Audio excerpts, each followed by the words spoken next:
Juste un an après la sortie du premier volet des aventures de notre espion français, américain préféré et tiré des romans de Jean Bruce, j'ai nommé Hubert Bonisseur de la Batte, nom de code OSS 117, dans un premier film en noir et blanc, OSS 117 se déchaîne, voici que le réalisateur André Hunebelle revient avec toute son équipe, sa petite famille, pour le second volet après un interlude sur le film Méfiez-vous mesdames avec Paul Meurice, Daniel Darieux et Michel Morgan dans Banco à Bangkok pour OSS 117.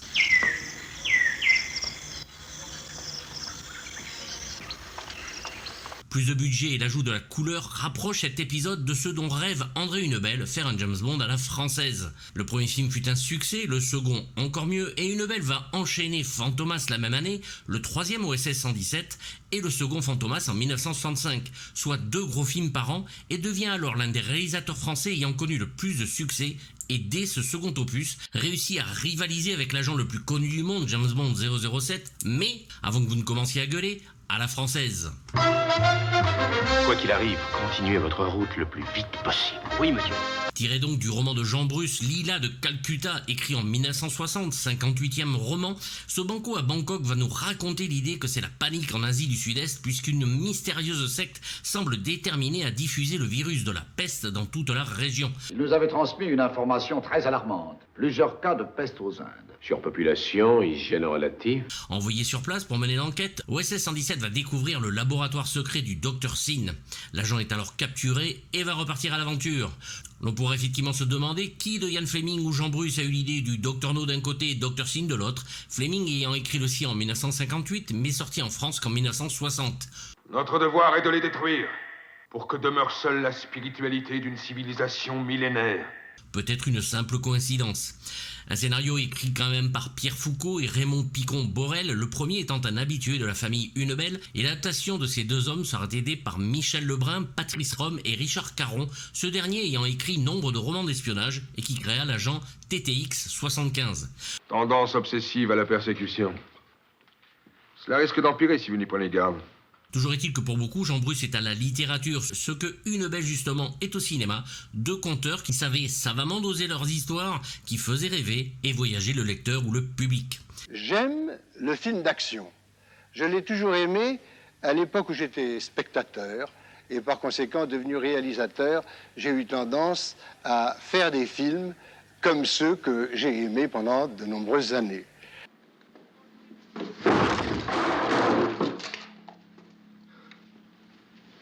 Ces films d'action, d'ailleurs, ne sont pas situés dans une époque déterminée, puisque, en effet, j'ai réalisé des films de KPDP avec Jean Marais, depuis Le Bossu, Le Capitan, Le Miracle des Loups, Les Mystères de Paris.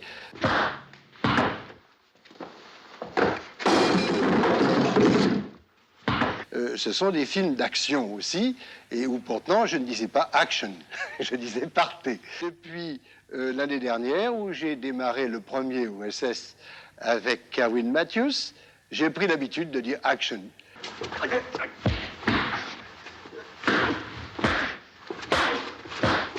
Et je dois dire en effet que ça correspond peut-être inconsciemment à un besoin de mouvement et d'action que j'aime transposer dans mes films toutes les fois que je le peux.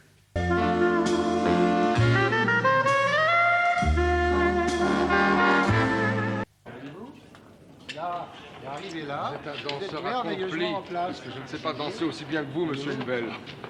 Je vous le jure. Non, mais enfin, dans tous les cas, vous voyez, je crois que c'est facile, là. Avec un demi-tour qui vous fait directement avancer comme ça. Comment se fait-il que ce monsieur Barton soit venu si vite remplacer Lehman? Je ne sais pas. Et tout de suite après, le pas 1, 2, 3. J'essaye, je vous promets. 1, 2, 3. Et en arrivant ici, vous y êtes. Je vous promets de faire tout mon possible. Bon, Robert, bravo. Chez Jean Bruce, OSS 117 collectionne les femmes grâce à son charme, mais il n'est pas contre l'idée de le faire succomber à certaines plus que de raison. C'est le cas ici avec Lila Sin, la sœur de l'infâme docteur, ou d'autres dans différents romans comme Nadia Baranaya ou Eva Davidson. Vous êtes une blonde aux yeux verts, Eva. Et la femme que je vois dans mes rêves est toujours une blonde aux yeux verts. Dans le roman ici adapté, l'on pouvait y lire, je cite, certains passages. Hubert se croyait immunisé contre l'amour, il plaisait aux femmes qu'il collectionnait comme d'autres collectionnent les papillons, et mais n'aimer que la femme et jamais une femme. Mais dans la cuirasse de cet homme épris de violence et de risque, une faille existait, un grand besoin, un besoin quasi permanent de tendresse et de sensualité. Vous êtes une brune aux yeux verts, Lila. Mais la femme que je vois dans mes rêves est toujours une brune aux yeux verts. Voici donc la deuxième aventure de notre agent français avec un budget à la hausse, succès oblige, et l'arrivée de la couleur, une musique moins hully-gully, des tournages en Thaïlande et des décors fabuleux qui seront construits au studio de Boulogne par René Moeller qui travailla avec Jacques Tati, Henri Verneuil, Bernard Borderie et une belle sur de grands films comme ceux de KPDP.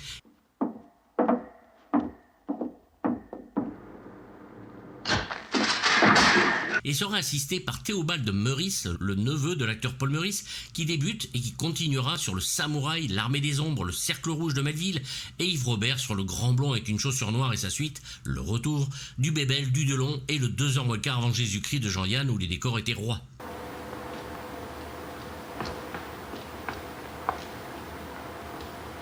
Les décors d'ailleurs de l'antre du Dr Syn font très James Bond, régalent les yeux même s'ils n'apparaissent qu'à la toute fin et sont quand même très très simples, mais seront bien plus audacieux sur les autres films. Monsieur Barton, malgré votre arme et votre suffisance, vous ne pouvez rien contre moi. Contrairement au premier, de belles vedettes accompagnent ici le héros et même si le premier film était bien sympathique, le style Une Belle en France-Scope 2.35 démarre vraiment avec ce film bien plus spectaculaire et imposant. Tu vas me dire pour qui tu travailles, parle! Autant pour le roman l'on pourrait avoir un doute, autant sur le film il est évident que le James Bond contre Dr No de Terence Young est un exemple à suivre pour André Une Belle, et ce dès les premières scènes du film. En effet, un agent secret est éliminé,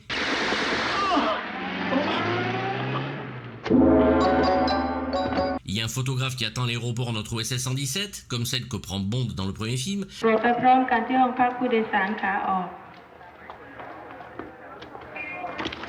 Et la classique secrétaire qui écoute aux portes. Oui, curieuse. Vous m'avez fait peur.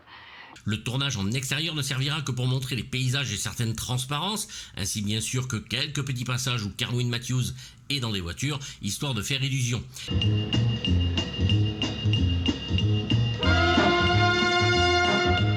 C'est Jacques Bénard, un autre de la famille Lebel, en étant assistant sur un bon nombre de ses films, qui va aller là-bas pour tourner tous ses passages. Il sera réalisateur de seconde équipe sur les deux premiers Fantomas et tournera un film avec le futur OSS 117 sur les deux prochains, Frédéric Stafford, sur Estouffade à la Caraïbe en 1967, qu'Une Belle va produire.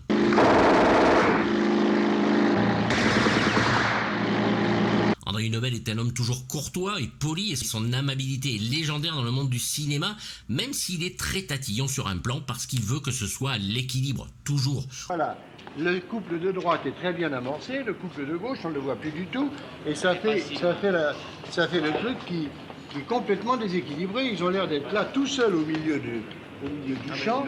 Qui est-il? Qui était ce type?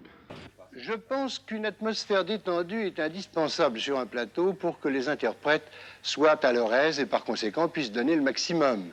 Que ce soit dans des scènes d'émotion, que ce soit dans des scènes de mouvement, il faut toujours que l'interprète soit confortable, je peux dire. Je trouve que le climat ne vous vaut rien. Par conséquent, il faut d'abord essayer de répéter avec lui dans une atmosphère absolument amicale, en lui demandant comment il ressent la scène, comment il a envie de la jouer, et le plus possible, mettre la mise en scène au service du tempérament et de la personnalité de l'interprète, du comédien, plutôt que de lui imposer quelque chose qui serait rigoureusement issu de l'imagination du metteur en scène seul.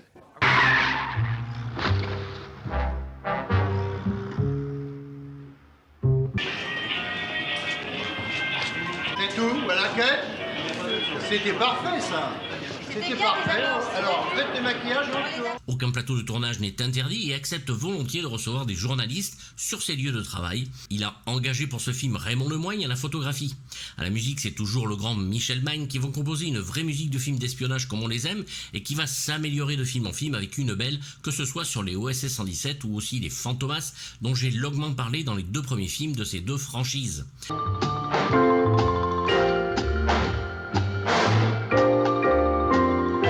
Le l'occasion d'explorer les musiques ethniques, les bossa, les batucadas et sambas qu'il signe pour les films laissent entrevoir une nouvelle direction musicale et un goût pour l'exotisme qui va réexploiter dans de nombreux films, et l'on retrouve aussi des sonorités très jazz, surtout dans les scènes de romance.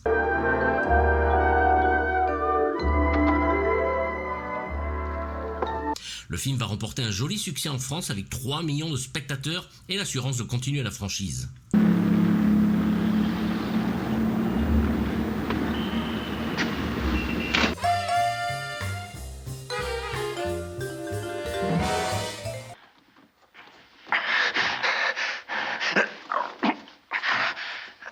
Tout le charme de Kerwin Mathews est bien là sur ce second et, malheureusement pour lui, dernier opus avant d'être remplacé. En effet, l'entente avec Une Belle n'est pas toujours à son meilleur, même si jamais les deux hommes ne se seront disputés.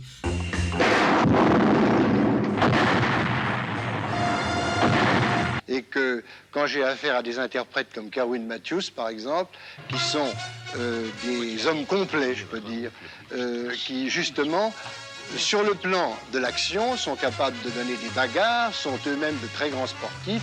Kerwin est un merveilleux cavalier, c'est un splendide nageur, il est même moniteur de natation.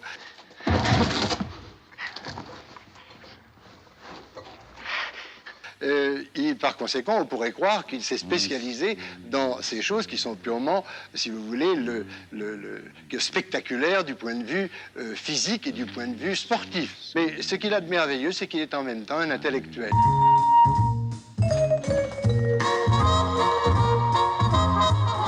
Partez. Dépasse pas ce tapis, cher monsieur. Hein? Ça irait, ça? Oui. Bon. OSS 117, alias Kerwin Mathews, sait très bien se défendre, mais il lui arrivera souvent d'être mis en fâcheuse posture.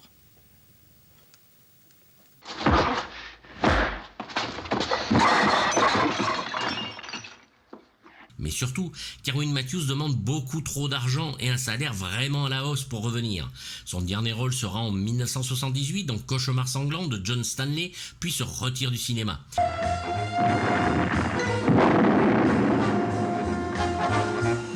J'ai bien sûr beaucoup parlé de lui dans ma vidéo sur le premier film que je vous conseille de voir, même si le film est en noir et blanc, mais qui est doté d'un vrai charme à la française.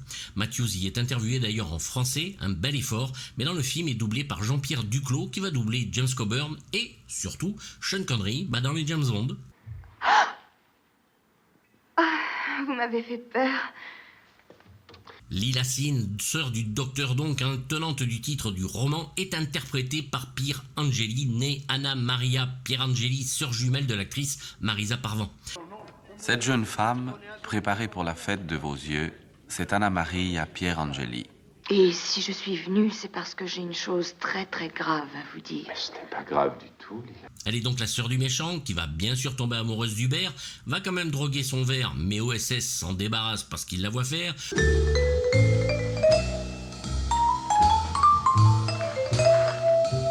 On ne le lui fait pas au bonhomme et finira par se retourner contre son frère pour aider l'agent dans sa mission. Pensant qu'Hubert est mort, elle rejoint son frère et le menace, ce qui va la mettre dans la position de la demoiselle à sauver. Guna, je t'ai toujours obéi, sans poser de questions, mais tu m'as menti. Elle va commencer avec un succès sur Demain il sera trop tard de Loni de Moghi, qui sera deuxième au box-office italien en 1950. Nous nous souvenons tous d'un film qui a beaucoup marqué en France et en Italie aussi. Domani è troppo tardi. Demain, il sera trop tard. Il y a très très longtemps que j'ai tourné ça. Maintenant, je suis très vieille. Mais non, personne ne vous croira.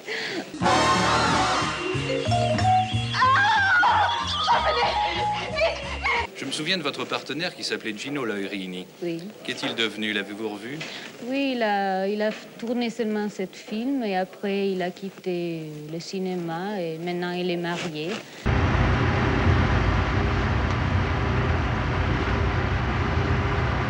C'est curieux, vous avez eu deux voix absolument différentes à partir de ce film. Oui. Vous avez continué une carrière de comédienne, oui. Et lui, il est retourné à la vie civile. Oui, c'est ça. Vous ne regrettez pas? Non, pas du tout. Moi, j'aime mon métier. Beaucoup, beaucoup. Je ne peux pas vivre sans faire du cinéma ou du théâtre. Tu m'avais juré qu'il ne serait fait aucun mal à Hubert Barton. Aux États-Unis, elle aura une liaison avec James Dean, contrainte de rompre par sa mère parce que le Dean n'était pas catholique, et en France jouera dans Mamzelle Nitouche d'Yves Allégret aux côtés de Louis de Funès et Fernandel, et va tourner avec certains des plus grands comme Fred Zinnemann, Richard Brooks, Robert Wise ou Robert Aldrich et Sergio Leone. Michel Bardolet est à sa voix française. Malheureusement, elle mourra prématurément à l'âge de 39 ans le 10 septembre 1970 d'une surdose de barbiturique à son domicile de Beverly Hills. Monsieur Barton, je suis heureux de vous souhaiter la bienvenue à Bangkok. Vous aimez l'Orient ? Pour Robert Hossein, le rôle du docteur Gunnar Singh est absolument génial, il adore ça. Un spécialiste des maladies psychiatriques et star de la jet set dans les milieux de Bangkok. Notre nouveau virus de la peste est prêt. Ceux qui ne seront pas immunisés par nos sérums périront. Robert Hossein, je ne pense pas que ce genre de personnage corresponde pour vous à un emploi, mais plutôt à un goût. Vous aimez beaucoup jouer les rôles inquiétants. C'est exact. Je dis c'est exact. Le monde trouve sa fin dans la multiplication des êtres qu'un jour le sol ne pourra plus nourrir. Depuis très longtemps, depuis que vous avez fait du cinéma, pratiquement. Oui, vous avez raison, je le fais plus par goût que par emploi. Enfin, en ce qui concerne ce personnage-là, j'avoue que j'ai beaucoup de plaisir à l'interpréter. C'est une façon pour vous d'exorciser... Oui, de me défouler. De vous défouler, même en tant que réalisateur. C'est évident aussi, oui. La victoire de ceux qui ont le courage de cesser d'être humains pour que triomphe la cause de la race élue. Or, ce dernier a comme dessein de répandre un virus de la peste dans le monde et n'hésite pas à en faire connaître ses intentions dans un discours digne d'un méchant de James Bond. Un spectateur l'abordera pensant qu'il avait pris du bon temps en Thaïlande alors que l'homme, semblant timide en interview, répondra avec humour qu'il n'a jamais quitté Paris et les studios de tournage n'ayant pas de scène en extérieur en Thaïlande.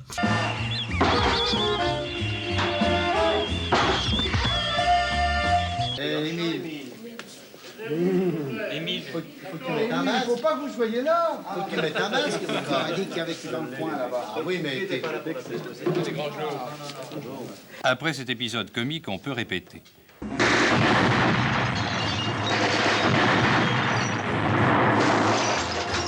Robert Hossein tourne la même année le très très bon Angélique Marquise des Anges de Bernard Borderie, où il y incarne le magnifique Geoffrey de Perrac, qui arrive à séduire la belle Michel Mercier dans le rôle titre. Il jouera à nouveau le méchant dans le pas très bon, voire pas bon du tout, Pas de rose pour OSS 117 en 1968, moins intéressant et peu à l'écran en un autre docteur machiavélique.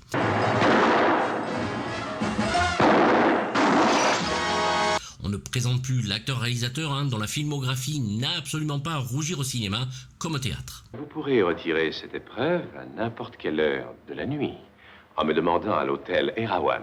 Eva Davidson, la secrétaire de Leacock, nous avons le plaisir de retrouver Dominique Wilms que l'on avait vu 10 ans avant dans La Môme vert de gris réalisée par Bernard Borderie ou Elle rendait fou Lémi Cochon joué par Eddie Constantine en Carlotta de la Rue. La Môme vert de gris, qui était mon premier film. Et ensuite, j'ai fait 4 films avec Eddie Constantine. Monsieur Leacock, voulez-vous avoir l'amabilité de me débarrasser de cet énergumène qui m'a suivi jusqu'ici? André Hunebelle m'a demandé, il m'a téléphoné, il m'a demandé si ça m'intéressait. Il m'a envoyé le scénario. Alors j'étais très contente parce que je me suis dit, oh chouette, je vais certainement aller à Bangkok. Ne me faites pas regretter de vous avoir accepté parmi nous. Vous m'obéirez, Eva, comme les autres. Et puis, j'ai fait le film, mais je ne suis pas allée à Bangkok. Robert Hossein et moi, nous n'y allions pas. Alors, tant pis pour moi, je suis restée à Paris. Très bien. Je vous obéirai. Elle sort avec le Dr Singh et va trahir Hubert ainsi que Leacock, et c'est en voyant ce pauvre Hubert risquant de mourir qu'elle va se retourner contre Singh avec l'aide de Layla. Comme quoi Hubert séduit au plus haut point. Malheureusement, elle sera abattue par un garde. Lila, j'ai besoin de votre aide. Rien n'a plus d'intérêt pour moi. Lila, aidez-moi. On m'avait demandé d'avoir les cheveux courts, blonds. Alors donc il a fallu me mettre une perruque. Il ne voulait pas de cheveux longs, blonds. Voilà, et ça s'est arrangé comme ça. Moi? Mais pourquoi l'aurais-je fait? D'ailleurs, après votre départ, je n'ai pas quitté Monsieur Leacock. J'ai très peu, connu Kervin Matthews. Je l'ai peu rencontré dans le film. Écoutez-moi. Hubert Barton est vivant. Faire un film d'aventure comme ça, c'est sympathique. Ça n'est pas seulement alimentaire, c'est sympa. On peut faire un film comme ça et un autre film après qui soit différent. On m'a présenté comme la vampe du cinéma français, que je n'étais pas du tout. Mais bon, c'était très amusant.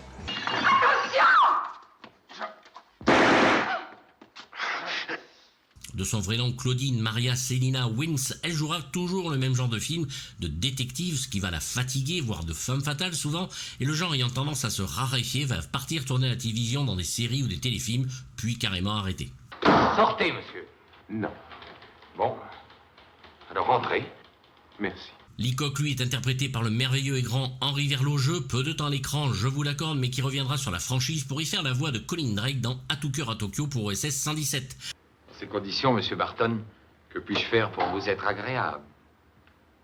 Il est ici le contact de l'agent qui va l'aider contre le Dr Sims. Malheureusement, trahi par sa secrétaire Eva, il va succomber au Dr Sin.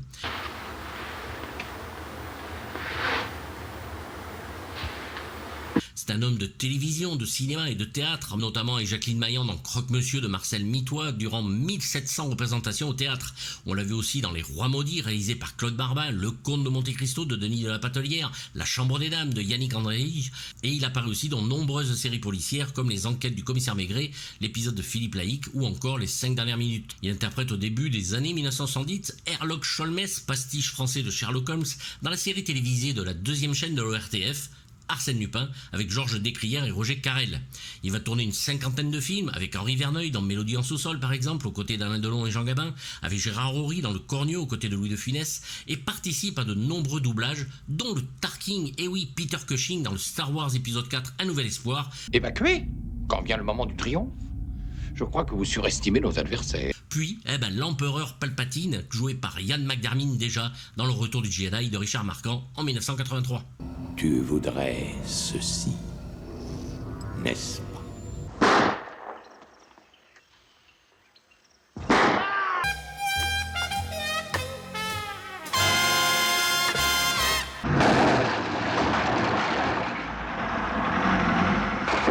L'on passe carrément à la vitesse supérieure avec ce second opus qui donne à ce volet, malgré de beaux endroits de la Corse dans le premier, un exotisme bienvenu ici avec la Thaïlande.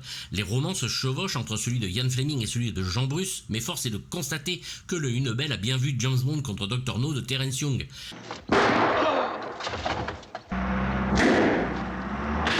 Un savant fou contre un espion, quel bonheur pour les fans d'espionnage classique, et des décors qui font fantasmer les gosses et les adultes qui ne veulent pas grandir. Certes, l'on pourra reprocher au film un manque de figurants parfois, surtout sur l'île du méchant, mais qu'importe, le plaisir est là, la magie opère, même si malheureusement quelques effets de transparence ne sont pas des plus heureuses, mais ça moi je m'en tape si c'est bien raconté.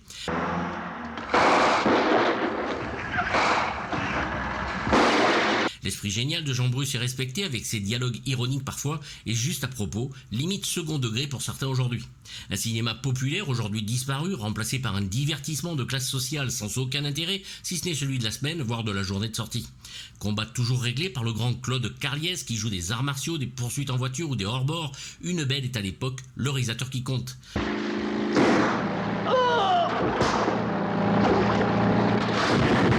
Un film populaire, n'oublions pas ce cinéma des années 60 d'il y a déjà 60 ans, avant d'atteindre nos 60 ans, qui même prend son temps. Il y a parfois un petit ventre creux dans les films, comme quand les méchants kidnappent notre agent et nous font carrément visiter le pays pendant 10 minutes, où les hommes passent de 6 à 8 selon les plans, voir l'âme de notre héros qui change d'un plan à l'autre, mais tout cela reste dans une nostalgie positive.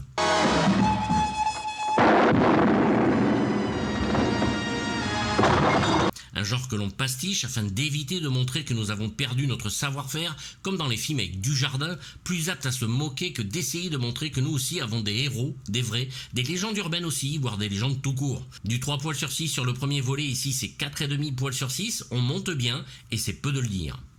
Y en aura-t-il beaucoup d'autres? Oh ben je le souhaite.